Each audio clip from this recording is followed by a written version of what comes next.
Assalamualaikum warahmatullahi wabarakatuh. Perkenalkan, kami dari kelompok 7 yang beranggotakan 1. Farida Nur Istiqomah NPM 20 2059, 2. Diah Yosa Puspita NPM 20 2063, 3. Rista Ferry Andriani NPM 20 2067, 4. Tiara Ayu Restika NPM 20 2095 yang akan mempresentasikan hasil diskusi dari kelompok kami mengenai bab akidah. Pengertian akidah. Akidah disebut pula iman atau kepercayaan yang merupakan titik tolak permulaan seseorang disebut muslim. Akidah merupakan pengetahuan pokok yang disebut arkunul iman atau rukun iman. Pokok-pokok keimanan tersebut lazimnya dibahas dalam teologi Islam yang berasal dari kata theos yang artinya Tuhan dan logos artinya ilmu. Jadi teologi adalah ilmu tentang ketuhanan. Teologi disebut pula ilmu kalam, yaitu ilmu yang menerangkan sifat-sifat yang wajib diketahui dan dipercayai dan pembahasan mengenai keesaan Allah. Oleh karena itu, ilmu kalam disebut juga ilmu tauhid. Faktor-faktor teologi ada 2. Yang pertama, faktor internal. 1. Sebagai umat menuhankan binatang-binatang sebagai sekutu Allah. Dalam Quran Surat Al-An'am ayat 76-78, menuhankan Nabi Isa alaihissalam dalam Quran Surat Al-Ma'idah ayat 116, dan ada pula yang menyembah berhala, Quran Surat Al-An'am ayat 74. 2. Setelah Islam berkembang luas, umat Islam memfilsafatkan agama. 3. Setelah Nabi Muhammad SAW wafat, timbul perselisihan dalam memahami masalah-masalah politik, misalnya tentang kekhalifahan. 2. Faktor eksternal. 1. Umat Islam yang semula beragama selain Islam mulai memikirkan agama asalnya dan diberi corak keislaman. 2. Umat Islam mempelajari berbagai pendapat dan alasan orang memusuhi Islam, terutama umat Yahudi dan Nasrani yang menggunakan filsafat Yunani. 3. Umat Islam menggunakan filsafat Yunani untuk menjawab, mengimbangi dan mengalahkan musuh Islam dengan melakukan perdebatan menggunakan logika yang berasal dari filsafat Yunani. Aliran-aliran teologi. Pada masa Nabi Muhammad SAW masih hidup, umat Islam berada dalam kondisi kompak, baik dalam akidah, syariah maupun akhlak. Pada masa kekhalifahan Abu Bakar radhiyallahu anhu dan Umar bin Khattab radhiyallahu anhu, kondisi umat muslim juga masih kompak dalam akidah, karena kegiatan masih terkonsentrasi pada pertahanan dan perluasan wilayah Islam serta kegiatan penyiaran. Keadaan mulai berubah setelah Abdullah bin Sabah, seorang Yahudi yang pura-pura masuk Islam dengan tujuan untuk merusak Islam, melakukan infiltrasi dan meracuni akidah umat Islam. Pada masa kekhalifahan Utsman bin Affan dan Ali bin Abi Thalib, kondisi umat Islam makin terpecah. Perpecahan umat Islam bermula pada urusan politik dan kemudian berkembang ke arah masalah lainnya, termasuk masalah akidah. Perpecahan umat Islam dan firqah sebenarnya telah diisyaratkan oleh Nabi Muhammad SAW, seperti tertuang pada hadis yang diriwayatkan oleh At-Tabrini sebagai berikut, yang artinya, demi zat dan jiwa Muhammad berada pada kekuasaannya, akan terpecah belah umatku menjadi 73 firqah. Salah satu firqah berada di surga dan 72 firqah berada di neraka. Beliau ditanya, siapakah mereka hai Rasulullah? Beliau bersabda, Ahlus Sunnah wal Jannah. Pengertian Ahlus Sunnah wal Jannah adalah mereka yang berpegang teguh pada sunnah Nabi Muhammad SAW dan para sahabatnya, dan orang-orang yang mengikuti jejak dan jalan mereka, baik dalam hal akidah, perkataan maupun perbuatan. Mereka yang istiqomah dalam beriktibar dan menjauhi perbuatan bid'ah. Sebab-sebab penyimpangan di dalam akidah. 1. Kebodohan terhadap akidah Islam yang soleh atau akidah salihah terjadi karena kekurangan perhatian terhadapnya sehingga tumbuh sesuatu generasi yang tidak mengenal akidah Islam yang soleh dan tidak juga mengetahui kebalikannya. 2. Tahsabub atau fanatik kepada sesuatu yang diwarisi dari bapak dan nenek moyangnya, sekalipun hal itu batil, dan mencampakkan apa yang menyalahinya, sekalipun hal itu benar. 3. Taklid buta dengan mengambil pendapat manusia dalam masalah akidah tanpa mengetahui dalilnya dan tanpa menyelidiki seberapa jauh kebenarannya. 4. Gulu atau berlebihan dalam mencintai para wali atau orang-orang saleh serta mengangkat mereka di atas derajat semestinya. 5. Ghaflah atau lalai terhadap perenungan ayat-ayat Allah Subhanahu wa Ta'ala. 6. Rumah tangga yang kosong dari pengarahan ajaran Islam. Peran orang tua sangat menentukan bagi perkembangan anak, terutama dalam mendidik akidah Islam. Apabila orang tuanya kosong dalam ajaran Islam, maka anaknya pun akan mengalami hal yang sama. 7.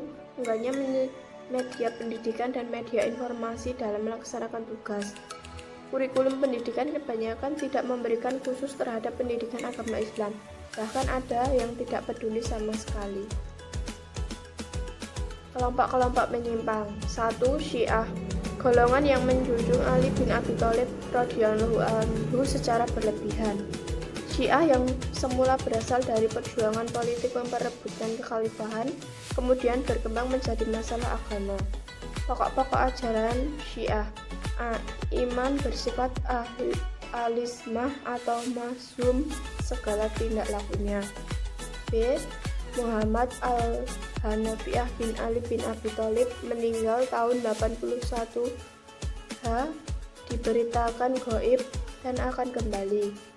C. Al-Mahdi, imam yang maksum, akan datang setelah gaib untuk menegakkan keadilan, menghancurkan kezaliman, dan membangun kekuatan. D. Taqiyah, program strategi yang harus dirahasiakan karena takut terhadap penguasa.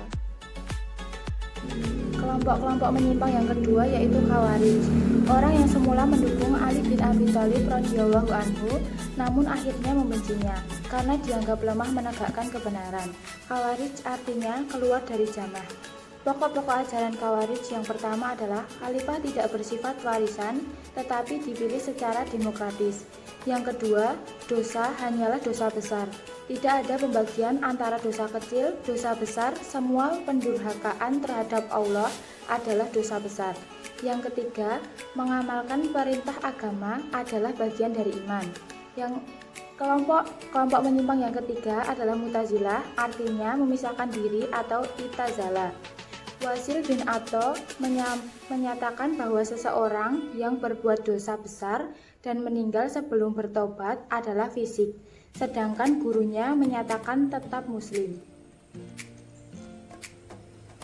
Prinsip-prinsip ajaran Mu'tazilah yang pertama adalah tauhid, yang artinya Tuhan itu esa, tidak ada yang menyamai, bukan jisim, tidak bisa disifati dengan sifat-sifat yang ada pada makhluk, tidak terbatas, tidak dilahirkan, tidak melahirkan, tidak dapat dicapai dengan indera, tidak dapat digambarkan dengan pikiran, maha mengetahui, berkuasa, dan hidup.